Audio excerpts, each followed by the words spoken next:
Pirmie iespēja par Volkswagen ID.7 uzreiz gribas izcelt automašīnas ārkārtīgi zemo patēriņu. Šodien esam nobraukuši vairāk kā 100 km visus pa šoseju un patēriņš 14 kWh.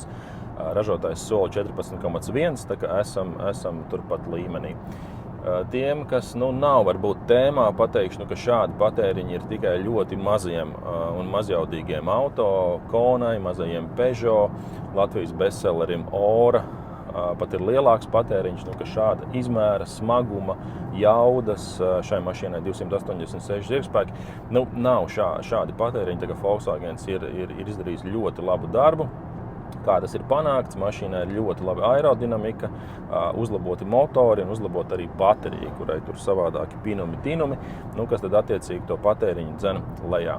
Šādi paši motori, šāda pati baterija arī jaunajām ID.4, tā kā Volkswagens uzlabo savus produktus un